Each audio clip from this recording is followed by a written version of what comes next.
안녕하세요. 91세 현역 의사 박준호입니다. 오늘 아침 혹시 관절이 쑤시지는 않으셨나요? 침대에서 일어나는 것이 점점 힘들어지고 계신가요?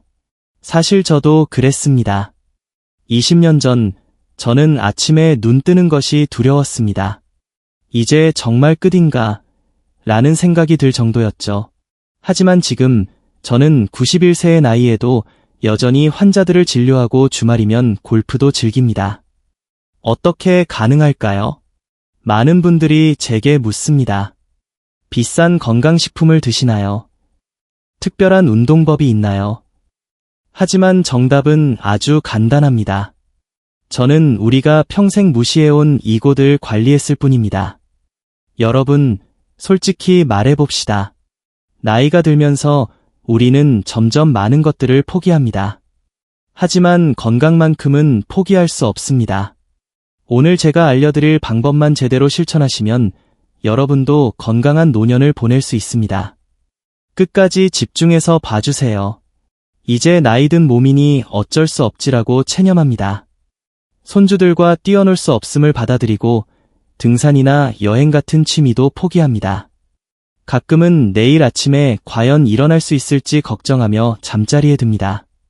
그 심정 저도 너무나 잘 압니다. 하지만 60년 넘게 의사로 살아오면서 저는 한 가지 놀라운 사실을 발견했습니다. 건강하게 오래 사는 사람들은 모두 특정 신체 부위 관리에 공통적으로 신경을 쓴다는 것입니다. 오늘 이 이야기를 끝까지 들으신다면 어쩌면 여러분의 남은 인생이 완전히 달라질 수 있습니다. 이미 늦었다고 생각하시나요? 절대 그렇지 않습니다. 제 말을 믿으세요. 그리고 더 많은 건강 비결을 계속 받아보시려면 지금 바로 구독 버튼을 눌러주세요. 알림 설정도 해두시면 제 다음 건강 비결을 놓치지 않으실 겁니다. 이 영상이 도움이 되셨다면 좋아요 버튼도 꼭 눌러주세요. 여러분의 작은 응원이 저에게는 큰 힘이 됩니다. 자, 이제 제가 60년간의 의료 경험을 통해 발견한 놀라운 건강 비밀을 함께 나눠볼까요? 인체는 하나의 연결된 시스템입니다. 그중 몇몇 부위는 마치 고속도로의 주요 교차로처럼 전신의 건강에 결정적 영향을 미칩니다. 제가 발견한 4가지 부위 관리법은 놀랍도록 간단합니다. 매일 단 몇 분만 투자해도 신체 기능이 원활해지고 면역력이 강화되며 에너지가 넘치게 됩니다. 그 4가지 부위는 바로 발, 겨드랑이, 허벅지 안쪽, 등과 두피입니다. 이 부위들이 왜 그렇게 중요할까요? 단순히 위생 차원을 넘어 이 부위들은 우리 몸의 주요 혈관과 림프절, 신경계가 집중된 곳입니다. 이 부위들의 관리 상태가 전신 건강을 좌우한다고 해도 과언이 아닙니다. 75세 이후에도 활기차게 살고 싶으신가요? 그렇다면 지금부터라도 이 사부위에 관심을 가져야 합니다. 우리는 흔히 피부주름, 백발, 관절통을 나이 들며 불가피한 증상으로 여깁니다. 하지만 제 60년 의학 경험에 비추어 말씀드리자면 이런 증상들 대부분이 제대로 된 신체 관리만으로도 크게 개선될 수 있습니다. 나이가 들었다는 이유로 포기하지 마세요. 지금 시작해도 결코 늦지 않습니다. 오히려 나이가 많을수록 이 관리법의 효과는 더 뚜렷하게 나타납니다. 이제 제가 60년간의 의료 현장에서 발견한 4가지 부위 관리법 하나씩 자세히 알려드리겠습니다. 여러분의 발, 매일 수만 보를 걷게 해주는 이 소중한 신체 부위를 얼마나 소중히 여기고 계신가요? 제 진료실에 78세 박상철님이 찾아왔을 때 그는 거의 걷지 못할 정도였습니다. 선생님, 발이 너무 아파서 화장실 가는 것조차 고통스러워요. 이제 내 인생은 끝난 것 같아요. 그의 눈에는 눈물이 고여 있었습니다. 저는 그의 발을 살펴봤습니다. 굳은 살이 깊게 박히고 건조한 피부는 곳곳이 갈라져 있었습니다. 발가락 사이는 습기와 균으로 인해 염증이 생긴 상태였죠. 제가 물었습니다. 발을 어떻게 관리하고 계신가요? 관리요? 그냥 씻기만 하는데 바로 그겁니다.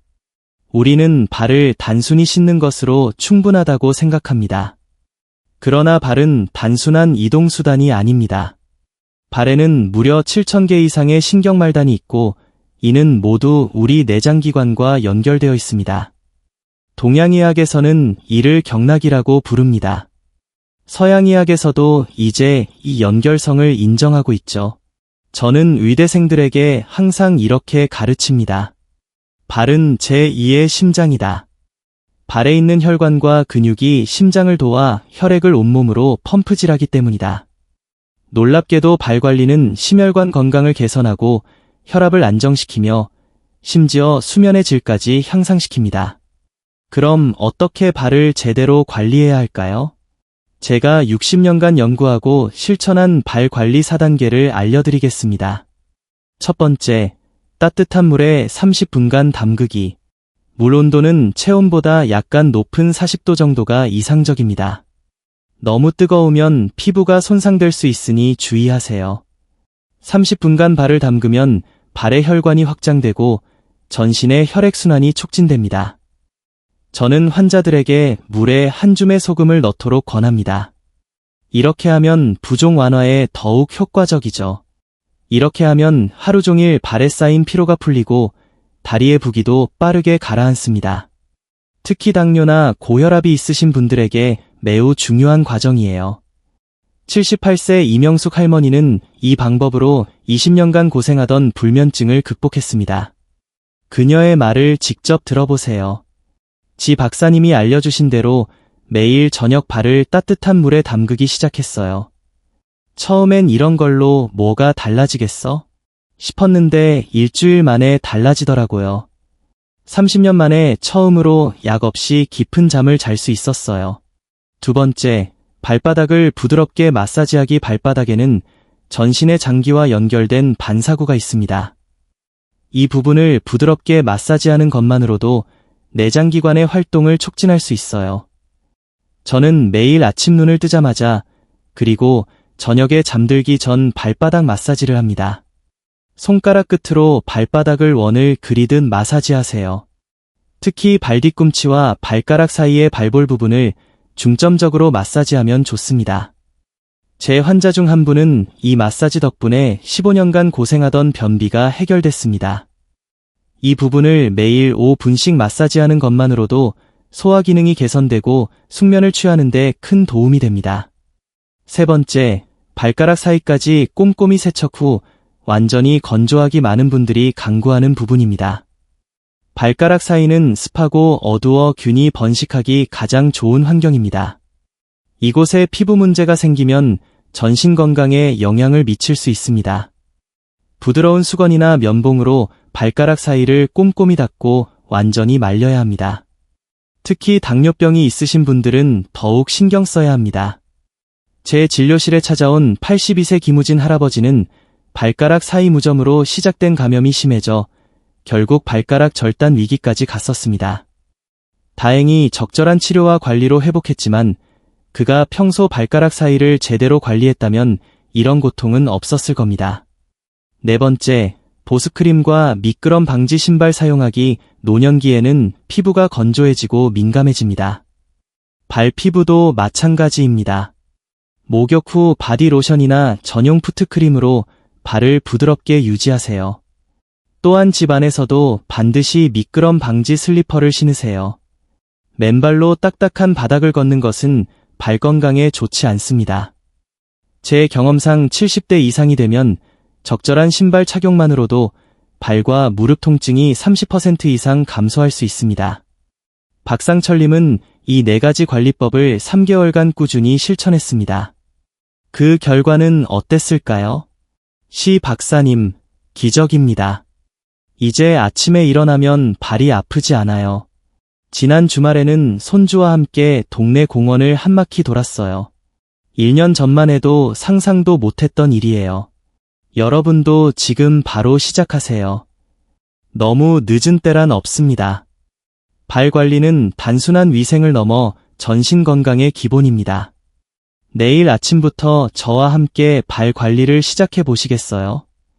다음으로는 많은 분들이 간과하는 겨드랑이 관리법에 대해 알려드리겠습니다.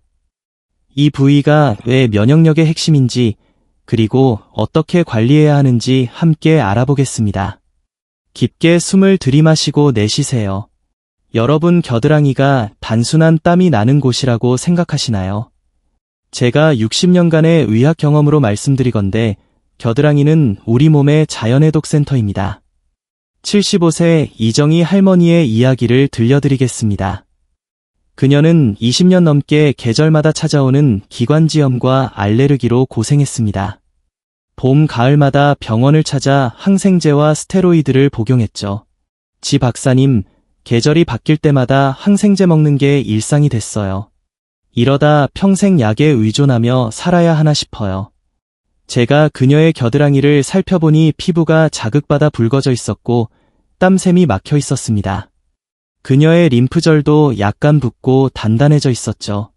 여러분 아시나요? 겨드랑이에는 20개 이상의 중요한 림프절이 있습니다. 이 림프절은 우리 몸의 면역체계의 핵심 부분으로 혈액 속 독소를 제거하고 감염과 싸우는 백혈구를 생산합니다. 하지만 안타깝게도 대부분의 사람들이 겨드랑이 관리를 단순히 냄새 제거로만 생각합니다. 강한 향수가 든 데오드란트를 뿌리고 땀이 나지 않게 땀샘을 막는 데 집중하죠. 이것이 바로 문제입니다. 겨드랑이의 땀샘은 몸에 독소를 배출하는 중요한 경로입니다.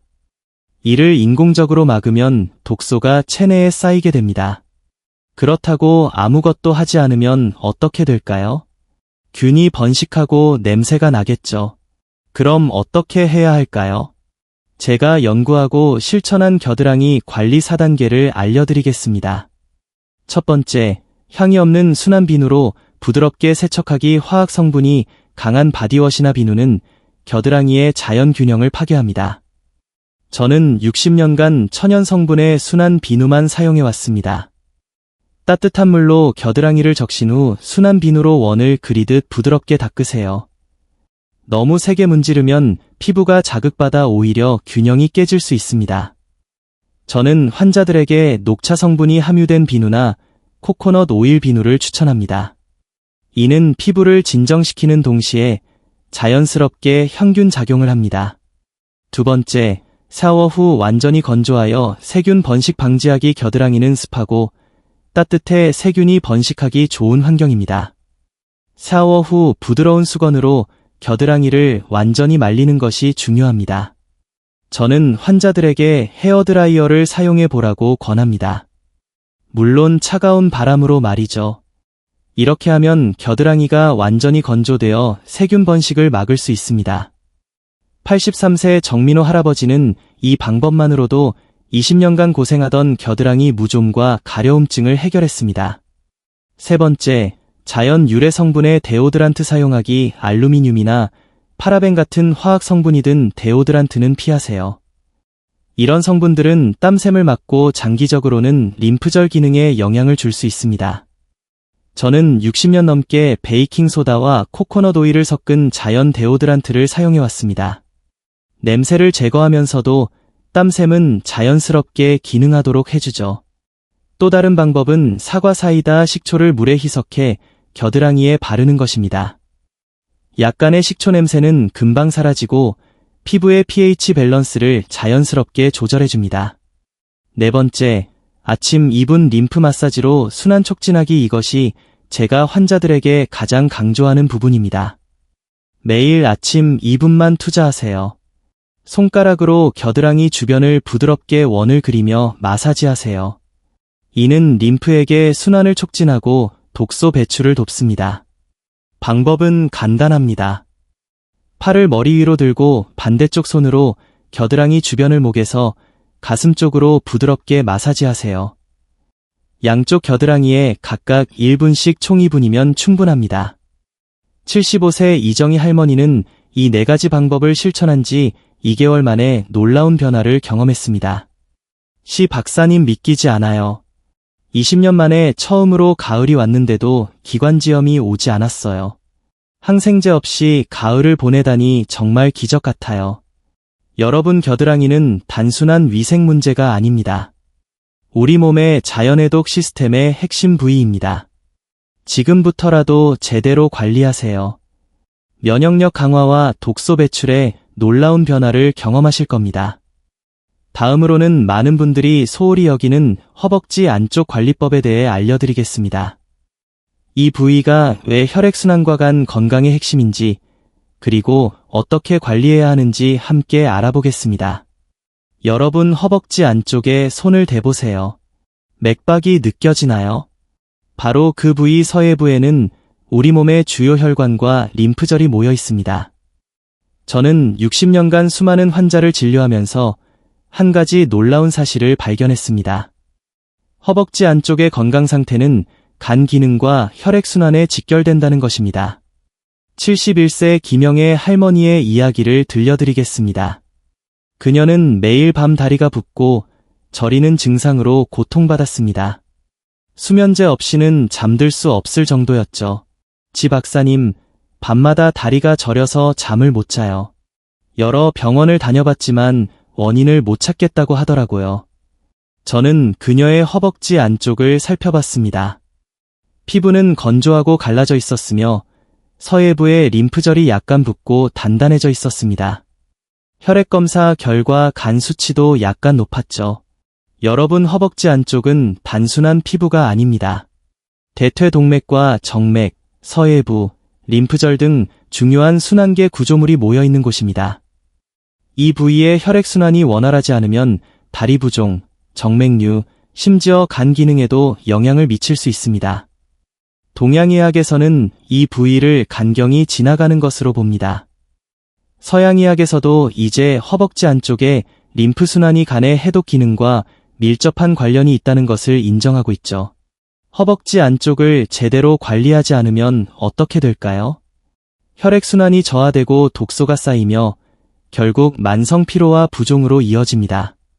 심지어 간 기능에도 영향을 미칠 수 있습니다. 이제 제가 연구하고 실천한 허벅지 안쪽 관리 방법을 알려드리겠습니다. 먼저 따뜻한 물과 순한 비누로 부드럽게 씻어주세요. 많은 분들이 목욕할 때 허벅지 안쪽을 제대로 씻지 않습니다. 특히 나이가 들면 몸이 뻣뻣해져 이 부위에 손이 잘 닿지 않기도 하죠. 따뜻한 물로 허벅지 안쪽을 충분히 적신 후 천연 성분의 순한 비누로 부드럽게 씻어주세요. 강한 화학 성분의 바디워시는 피부를 상하게 할 수 있으니 쓰지 않는 게 좋습니다. 저는 목욕용 스폰지나 부드러운 수건을 긴 막대에 감아 사용하는 방법을 환자들에게 알려드립니다. 이렇게 하면 몸을 많이 구부리지 않고도 허벅지 안쪽을 잘 씻을 수 있습니다. 두 번째로 씻은 후에는 통기성 좋은 면으로 된 옷을 입어주세요. 허벅지 안쪽은 습하고 따뜻해 피부 문제가 생기기 쉬운 곳입니다. 샤워 후에는 부드러운 수건으로 완전히 말리고 숨 잘 쉬는 면이나 마 소재의 속옷을 입으세요. 특히 나이가 들면 폴리에스터나 나일론 같은 인공섬유의 속옷은 피하는 것이 좋습니다. 이런 옷감은 땀을 빨아들이지 못하고 피부를 자극할 수 있습니다. 저는 환자들에게 면 100% 속옷을 넉넉한 사이즈로 입으라고 권합니다. 너무 꽉 끼는 속옷은 피가 잘 돌지 않게 하고 림프액도 잘 흐르지 않게 합니다. 76세 박정수 할아버지는 평생 꽉 끼는 팬티를 고집하다가 허벅지 안쪽에 심한 피부병이 생겼습니다. 넉넉한 면 속옷으로 바꾸고 2주 만에 증상이 많이 좋아졌죠. 세 번째로 나비 자세와 같은 간단한 스트레칭으로 피가 잘 돌게 해주세요. 허벅지 안쪽에 피가 잘 도는 가장 좋은 방법은 나비 자세와 허벅지 스트레칭입니다. 바닥에 앉아 발바닥을 서로 마주보게 한 후 양손으로 발을 잡고 상체를 가볍게 앞으로 숙이세요. 무릎을 부드럽게 위아래로 움직이며 허벅지 안쪽 근육을 풀어주는 겁니다. 걱정하시는 분들을 위해 침대에 누워서 할 수 있는 쉬운 방법도 있습니다. 누운 상태에서 한쪽 다리를 구부리고 무릎을 옆으로 눕혀 허벅지 안쪽을 쭉 펴주세요. 저는 91세인 지금도 매일 아침 이 스트레칭을 5분간 합니다. 이것만으로도 피와 림프액이 잘 돌아 하루 종일 다리가 가볍습니다. 마지막으로 피부가 서로 다 문제가 생기지 않도록 보습제와 파우더를 발라주세요. 나이가 들면 피부가 얇아지고 건조해집니다. 특히 허벅지 안쪽은 마찰이 많은 부위라 잘 관리해야 합니다. 저는 환자들에게 샤워 후 바세린이나 코코넛 오일 같은 천연 보습제를 바르라고 권합니다. 특히 여름철에는 땀으로 인한 마찰을 줄이기 위해 옥수수 전분 가루를 살짝 뿌리는 것도 좋은 방법입니다. 71세 김영애 할머니는 이 4가지 방법을 실천한 지 한개월 만에 놀라운 변화를 경험했습니다. 지 박사님 믿기지 않아요. 이제 밤에 다리가 저리지 않아 수면제 없이도 잘 수 있어요. 다리 부종도 많이 줄었고 병원에서 간 수치도 정상으로 돌아왔대요. 여러분 허벅지 안쪽은 단순한 피부가 아닙니다. 피가 잘 돌게 하고 간 건강을 지키는 중요한 부위입니다. 지금부터라도 제대로 관리하세요. 다리 부종, 만성 피로, 간 기능이 놀랍게 좋아지는 것을 경험하실 겁니다. 다음으로는 많은 분들이 소홀히 여기는 등과 두피 관리법에 대해 알려드리겠습니다. 이 부위가 왜 뇌 건강과 신경계 기능에 중요한지, 그리고 어떻게 관리해야 하는지 함께 알아보겠습니다.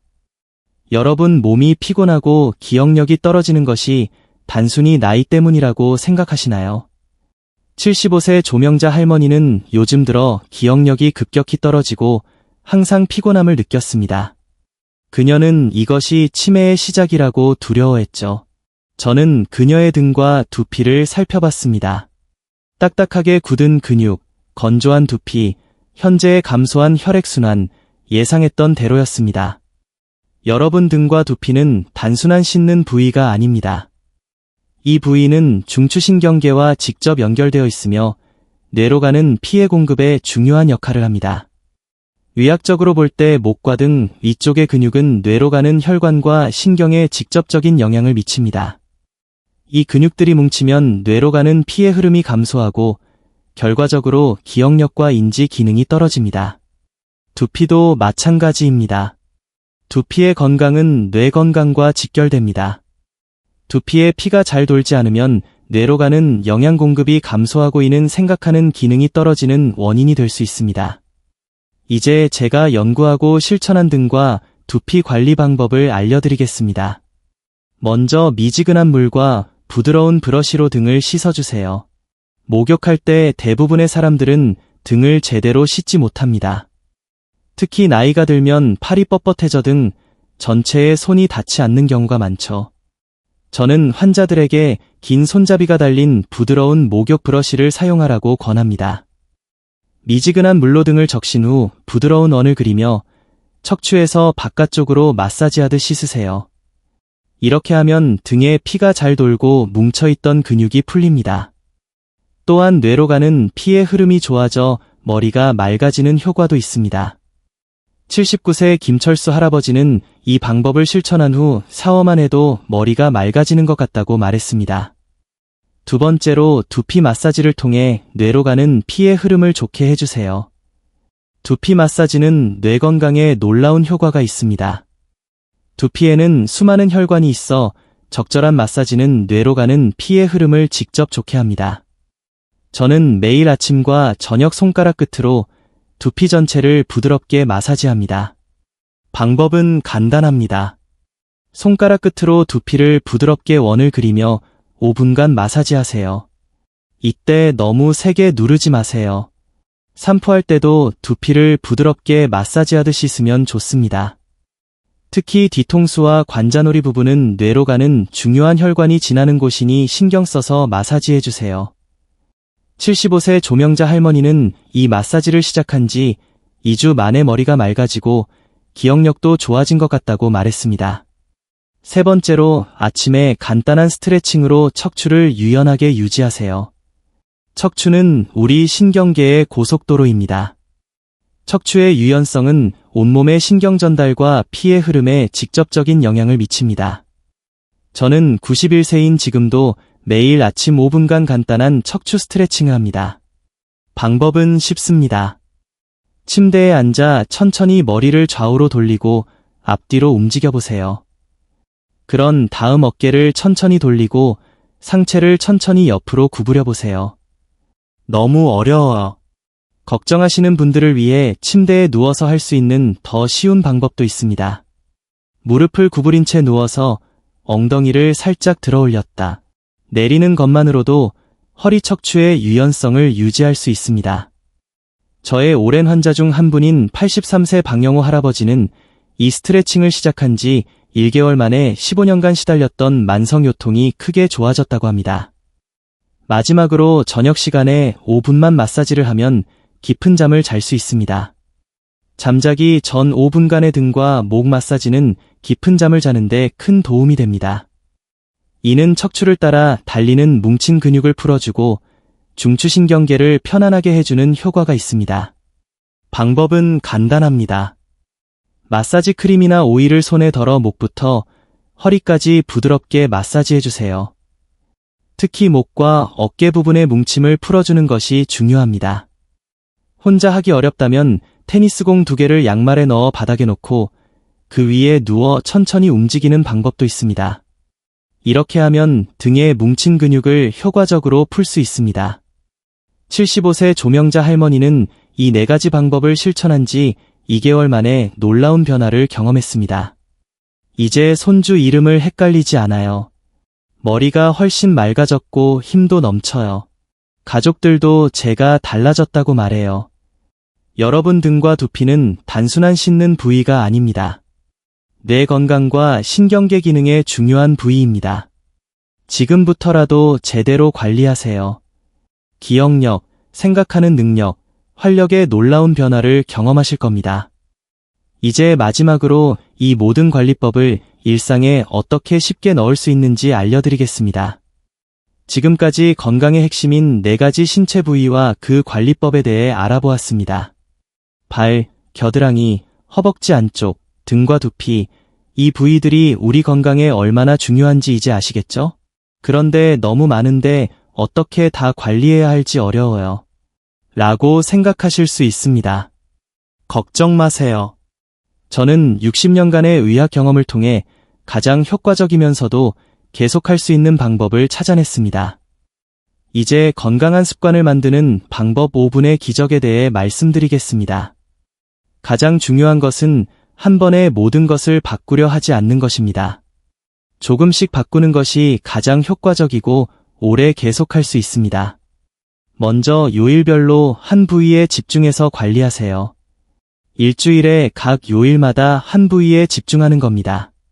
월요일은 발 관리의 날, 수요일은 겨드랑이 관리의 날, 금요일은 허벅지 안쪽 관리의 날, 일요일은 등과 두피 관리의 날로 정하세요. 나머지 날은 기본적인 씻기만 신경 쓰세요. 이렇게 하면 부담 없이 각 부위를 집중적으로 관리할 수 있습니다. 두 번째로 각 부위마다 딱 5분만 시간을 내세요. 각 부위당 단 5분만 투자하세요. 5분은 누구나 만들 수 있는 시간입니다. 저는 91세의 현역 의사로서 말씀드립니다. 건강을 위한 가장 중요한 비결은 대단한 것이 아니라 작은 습관을 꾸준히 실천하는 것입니다. 저는 매일 아침 눈을 뜨면 제일 먼저 발바닥 마사지를 합니다. 식사 후에는 5분간 허벅지 스트레칭을 하고 저녁 샤워, 시간에는 등 브러싱과 두피 마사지에 집중합니다. 이 모든 것이 하루 15분도 채 걸리지 않습니다. 세 번째로 새 습관을 매일 하는 일과 연결하세요. 새로운 습관을 매일 하는 일과 연결하면 쉽게 습관이 됩니다. 예를 들어 아침 커피를 마실 때 발 마사지를 하고 TV 뉴스를 볼 때 허벅지 스트레칭을 하고 샤워할 때 등 브러싱과 두피 마사지를 하고 잠들기 전에 겨드랑이 주변 림프 마사지를 하면 좋습니다. 이렇게 하면 시간이 없다는 핑계를 대지 않게 됩니다. 마지막으로 조금씩 바꾸는 힘을 믿으세요. 너무 늦었어. 절대 그렇지 않습니다. 저는 60년 넘게 수많은 노인 환자를 진료해왔습니다. 가장 놀라운 변화를 보인 환자들은 80대, 심지어 90대에 이런 관리법을 시작한 분들이었습니다. 86세 박정혜 할머니는 4가지 부위 관리법을 시작한 지 6개월 만에 혈압약양을 절반으로 줄였고 10년간 시달렸던 잠 못 자는 문제도 해결했습니다. 지 박사님, 80대 중반에 이렇게 건강해질 수 있다니 꿈만 같아요. 이제는 매일 아침이 기다려져요. 93세 이상철 할아버지는 이 방법으로 오랜 통증을 크게 줄이고 지팡이 없이 걸을 수 있게 되었습니다. 늦게 배운 도둑질이 무섭다더니 늦게 배운 건강법이 이렇게 효과가 좋을 줄 몰랐습니다. 손주와 함께 공원을 산책할 수 있다는 게 얼마나 행복한 일인지 모릅니다. 마지막 조언입니다. 꾸준히 하는 것이 가장 중요합니다. 여러분, 저는 91세의 현역 의사로서 자신 있게 말씀드립니다. 건강하고 오래 사는 비결은 어렵지 않습니다. 단지 우리가 평생 소홀히 여겼던 신체 부위들에 관심을 기울이는 것뿐입니다. 오늘부터 시작하세요. 발, 겨드랑이, 허벅지 안쪽, 등과 두피, 이 4가지 부위만 제대로 관리해도 여러분의 건강은 놀라운 변화를 경험할 것입니다. 작은 변화가 인생을 바꿉니다. 저는 91세에도 여전히 환자를 진료하고 매주 산에 오르며 손주들과 놀아줄 수 있는 체력을 유지하고 있습니다. 여러분도 할 수 있습니다. 이 영상이 도움이 되셨다면 좋아요, 구독 그리고 주변 분들에게도 꼭 공유해주세요. 다음 영상에서는 나이가 들어도 기억력을 지키는 10가지 방법에 대해 알려드리겠습니다. 건강한 하루 보내세요. 박준호 박사가 항상 응원합니다. 감사합니다.